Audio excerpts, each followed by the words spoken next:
Assalamualaikum warahmatullahi wabarakatuh. Alhamdulillahirabbil alamin. Allahumma shalli wa sallim ala sayyidina Muhammadin wa ala alihi washabihi ajmain. Sahabat yang dirahmati Allah, kesempatan pagi hari ini kita akan berbagi satu faedah. Kita ambil dari kitabnya Ustaz Segaf Baharun. Mari fahami fikih jinayat. Hari ini saya akan bacakan tentang akibat-akibat dari berpacaran. Di sini belum mencantumkan sampai 13 akibat yang akan terjadi pada diri seseorang yang berani-beraninya berpacaran, menjalin suatu hubungan yang belum diridhoi oleh Allah Subhanahu wa taala. Yang pertama, mereka tidak akan merasakan lezatnya beribadah. Orang yang masih terus kekeh berpacaran dan tidak ingin meninggalkan dosa yang satu ini, Allah akan cabut dari hatinya rasa nikmat dalam beribadah. Sholatnya tidak nyaman, membaca Al-Quran tidak betah, duduk berlama-lama di masjid tidak terasa indah, beramal soleh terasa berat, dan lain sebagainya. Intinya, kebaikan-kebaikan, ibadah-ibadah tidak terasa nikmat di dalam hatinya. Yang kedua, tentunya dia tidak akan mendapat ridha Allah Subhanahu wa taala yang selalu mengawasi setiap gerak-gerik dan dosa-dosa yang dia lakukan. Yang ketiga, seseorang berpacaran akan cenderung lebih dekat kepada perzinahan. Sebagaimana kita ketahui, perzinahan tidak terjadi tiba-tiba, tapi terjadi karena ada pembukanya atau ada mukaddimahnya. Itu adalah pacaran. Yang keempat, seseorang yang berpacaran akan mendapatkan predikat sebagai orang fasik. Kenapa berpredikat sebagai seorang fasik? Sebagaimana kita tahu, definisinya fasik adalah orang yang melakukan dosa besar atau yang terus-menerus melakukan dosa kecil. Karena dia terus-menerus dalam dosa-dosa itu, maka dia punya predikat sebagai seorang yang fasik. Auzubillah. Yang kelima, akan disempitkan rezekinya oleh Allah Subhanahu wa taala. Seorang yang masih terus-menerus berpacaran, bahkan auzubillah sampai jatuh pada perzinahan, akan disempitkan rezekinya. Seandainya secara zahir kita melihat ada orang yang berpacaran tapi rezekinya lapang, ketahuilah, lapang itu sifatnya hanya di depan mata saja terlihat lapang, tapi di dalam hatinya selalu merasa kurang, selalu merasa butuh, bahkan kebutuhan-kebutuhan banyak yang tidak terpenuhi. Yang keenam, hidupnya akan selalu dirundung berbagai macam masalah tanpa dia tahu apa solusinya. Kenapa? Karena jauh dari Allah Subhanahu wa taala. Yang ketujuh, akan selalu mendapatkan nasib yang buruk atau apes selama hidupnya.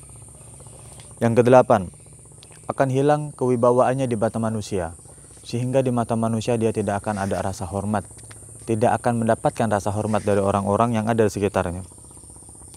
Yang kesembilan, orang yang cenderung berpacaran akan terbiasa mengentengkan berbuat dosa, sehingga bermula dari dosa ini dia akan terbiasa menganggap ringan dosa-dosa yang lain dan terus-menerus akhirnya dilakukan.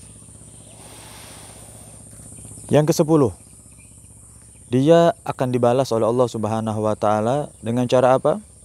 Salah satu istrinya atau salah satu dari putrinya atau anak keturunannya pasti akan melakukan keburukan yang sama seperti keburukan yang dia lakukan, dan dia pun tidak akan sanggup mencegahnya. Jika kita ingin keturunan kita baik, kita jadi orang baik. Saat kita tidak berhenti dari dosa yang satu ini, maka akan ada dari keturunan kita atau bahkan dari istri kita yang juga melakukan keburukan yang sama, namun kemudian kita tidak punya kuasa untuk mencegahnya. Yang ke-11, berkali-kali di malam harinya dia akan terus-menerus bermimpi dengan mimpi-mimpi yang buruk. Jadi tidur yang seharusnya menjadi istirahat yang menenangkan hati, justru membuat tidurnya menjadi tidak tenang, istirahatnya menjadi tidak cukup karena selalu didatangi mimpi yang buruk. Yang ke-12, akan sulit orang yang seperti ini untuk bisa meninggal dalam keadaan syahid. Meninggal dalam keadaan syahid itu jalannya ada banyak. Baik itu syahidnya syahid dunia akhirat seperti orang yang berjihad di jalan Allah, atau syahidnya syahid akhirat seperti orang yang menuntut ilmu, dan contoh-contoh lain yang dijelaskan di dalam berbagai macam penjelasan ulama-ulama kita. Maka orang yang terus-menerus berpacaran dan tidak bertobat sulit untuk bisa meninggal dalam keadaan syahid. Yang terakhir, yang ke-13, ini yang paling menakutkan teman-teman, yaitu apa? Menyebabkan pelakunya meninggal dalam keadaan su'ul khatimah. Bayangkan, Anda sedang berjalan dengan orang yang tidak halal, lalu meninggal. Anda sedang memegang tangannya saat belum halal, lalu meninggal. Anda sedang bercumbu, Anda sedang merayu, Anda sedang melakukan hal-hal yang belum halal, lalu meninggal. Seseorang yang tidak mau meninggalkan dosa yang satu ini, hati-hati, cenderung menyebabkan meninggalnya dalam keadaan su'ul khatimah, na'udzubillah. Mudah-mudahan Allah bebaskan kita dari berbagai macam dosa, dan Allah bebaskan saudara-saudara kita, keturunan kita, kerabat kita, semua umat Islam, muda-mudi kita, remaja-remaja kita dari dosa yang satu ini. Mari kita tinggalkan pacaran, dan mudah-mudahan dengan meninggalkan pacaran akan terangkat perzinahan, tidak ada lagi. Dan dengan tidak adanya perzinahan, berbagai macam penyakit, wabah, dan virus ini juga diangkat oleh Allah Subhanahu wa Ta'ala. Demikian hikmah kita pagi ini.